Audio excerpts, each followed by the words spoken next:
ഉണ്ണിയാടൻ കൂടി രാജിവെക്കുന്നതോടെ അത് ഒരിക്കൽ കൂടി അടിവരയിടുകയല്ലേ ചെയ്യപ്പെടുന്നത്? ഉണ്ണിയാടൻ രാജിവെക്കുന്നത് നിങ്ങളോട് ആരോ പറഞ്ഞു? പ്രിയ സുഹൃത്ത്, ഉണ്ണിയാടൻ ഒരു കാരണവശാലും രാജിവെക്കില്ല. നിങ്ങൾക്ക് ഉണ്ണിയാടൻ അറിയില്ല. നിങ്ങൾക്ക് കേരള കോൺഗ്രസിനെ പറ്റി ഒരു ചുക്കും അറിയില്ല. പിണറായി വിജയൻ പറഞ്ഞ പോലെ ഈ പാർട്ടിയെ കുറിച്ച് നിങ്ങൾക്ക് ഒരു ചുക്കും അറിയില്ല. ഇത് പാർട്ടി ഉണ്ണിയാടൻ രാജിവെക്കുമെന്ന് നമ്മളോട് മാധ്യമങ്ങളോട് മൊത്തത്തിൽ പറഞ്ഞു കഴിഞ്ഞിരിക്കുന്നു. മാത്രവുമല്ല, അങ്ങനെ ഒരു വികാരം മാണി പ്രകടിപ്പിക്കുമ്പോൾ ജോസഫിന് അതിൽ നിന്ന് മാറി നിൽക്കാം. ഉണ്ണിയാടൻ മാറി നിൽക്കാൻ പറ്റുമോ? ഉണ്ണിയാടൻ രാജിവെക്കാമെന്ന് ചുണ്ടുകൊണ്ട് പറഞ്ഞതല്ലേ, വാ കൊണ്ട് പറയാൻ ആർക്ക് സാധിക്കും? ഉണ്ണിയാടൻ രാജിക്കത്തെഴുതി മുഖ്യമന്ത്രി ഏൽപ്പിക്കുക, അത് ചെയ്യട്ടെ. എങ്കിൽ ഞാൻ സമ്മതിക്കാം, എങ്കിൽ ഞാൻ ഈ പണി നിർത്താം. മനസ്സിലായില്ലേ? ഉണ്ണിയാടൻ നാറ്റ് നോറ്റ് ഒരു സ്റ്റേറ്റ് കാറിൽ കയറിയ സമയമാണ്. മാഴ്ച ഒരു 3 മാസമായിട്ടുള്ളൂ. അപ്പോഴത്തേക്കും അദ്ദേഹത്തോട് ഈ ചീഫ് വിപ്പ് സ്ഥാനം രാജിവെച്ച് പെരുവഴിയിലേക്ക് പോകാൻ പറഞ്ഞാൽ അദ്ദേഹം രാജിവെക്കുമോ? ഒരു കാരണവശാലും രാജിവെക്കില്ല.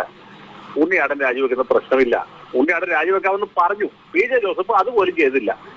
PJ ജോസഫ് രാജിവെക്കില്ല, ഉണ്ണിയാടൻ രാജിവെക്കില്ല. KM മാണി ഉറി പോലെ രാജിവെച്ച് പോകും.